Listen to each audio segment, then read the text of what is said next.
What you doing? Well, I'm trying to get my lesson plans done, Casey, and it's so much work to lesson plan every single day. It is. I notice you have your Pear Deck content orchard pulled up. Can I show you something that's in there?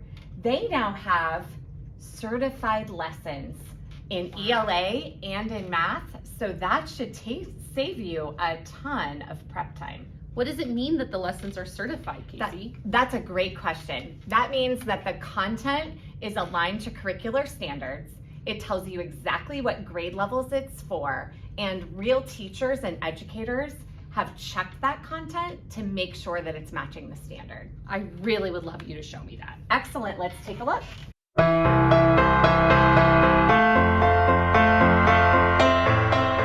All right, so I think the easiest way, since you're in your content orchard, is to go ahead and click the caret next to category.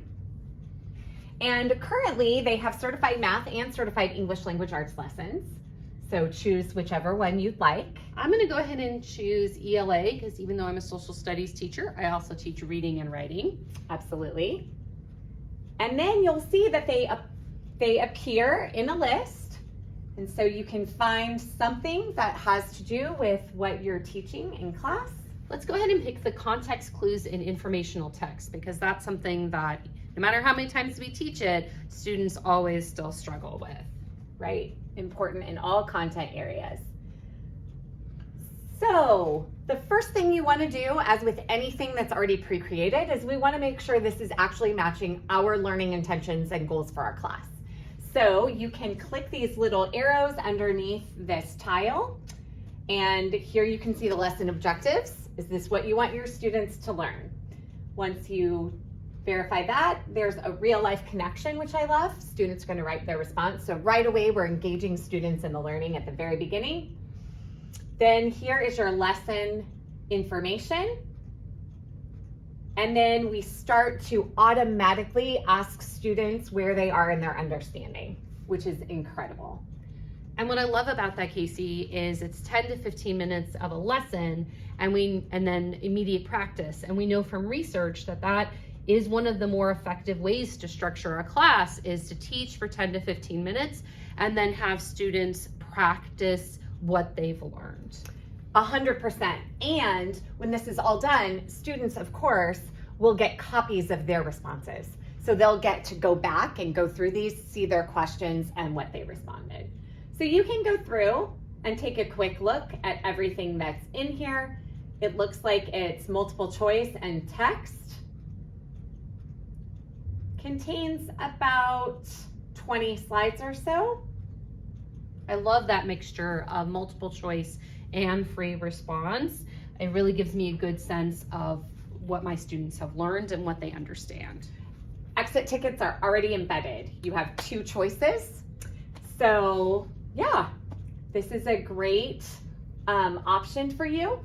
If you want to use this, and I'm looking at this and I can already tell that there are pieces I want and pieces I don't. Right. So go ahead and if I click on copy to my drive, that will give me my own copy. And then I can edit it as I see fit. Maybe I want to change the learning objectives to say success criteria. I want to add that information. It's loading. There we go. Or I want to make questions more specific to the students in my class or maybe to something that we're reading. I can edit it and do all those things myself, yeah. Yeah, exactly. So you just go in here and open a slide. So for example, if I'm thinking that I prefer I like to do quick exit tickets where I can sort answers very, very quickly. So I would probably delete out the exit ticket 1 where they have to write a response and go with this exit ticket 2 where I get an A, B, C answer. Right. Do you have any tips on how to sort exit tickets so I know what students need enrichment and when students need some intervention? That is a great question, and that takes me back to, let's talk about something else that Pear Deck has available to us in the Content Orchard. So if you click the caret next to category, we are actually looking for quick checks. They have created quick checks in ELA and in math so far. And this allows us to do exactly what you're talking about. These are practice problems around a specific standard. And using one or two of these as an exit ticket is a great way to see how your students are learning. So, and we were talking about this at grade level collaborations in elementary with 3rd, 4th, and 5th grade teachers. Sean Gearing took us through a whole session on what to do with our exit tickets, how we could assign this to a student, have them answer, and then I can look at those answers right away and say, is this a student who understands the standard and gets the math correctly? That would be in one column. Is this a student who understands the standard, but the math is incorrect? That would be in a second column. Is this a student who seems to understand mathematical concepts, but is confused by the standard? That would be in a third column. And then this is a student that seems very, very confused about both the math thinking and the standard involved, and that would be a fourth column. And then if you do that right away, as soon as you get these responses, you can already start aligning your groups for the rest of the week, which is amazing. I love that. I also love these quick checks just because they're only 2 slides long. I think these are great for sponge activities. And in the secondary classroom where students are switching and they're coming from passing period, sponge activities are really important for classroom management. When students walk in, it gives them an opportunity to immediately engage with the content, to settle down, to code switch from how they were using the language they were using during passing period to academic language, and to settle in for the day. And I think you could use them as kind of stretch quick checks to see how we are, to review content that you need to know for the new curriculum as well, a spiral review. There's just so many different ways that you could use these as sponge activities when students come into class.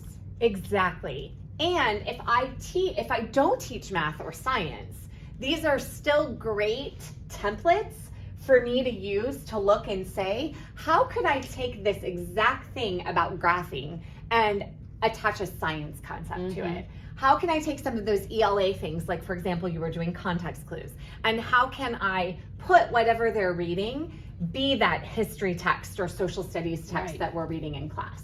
So don't think that just because you don't teach ELA or math, that these aren't useful for you as well. Absolutely. There's so many ways I could use them as a social studies teacher. My brain is always just, and I'm so appreciative of you, Casey, for showing this to me, because I like to work smarter, not harder. And if other people are going to put in the work to make high quality lessons for me that I can either instantly use or modify for my classroom, then that is amazing. Well, and I have had junior high and high school teachers tell me that Pear Deck doesn't seem like it's advanced enough for their students. So what I love is that I'm seeing things like, this is specifically verb, voice, and mood. This is an 8th grade standard.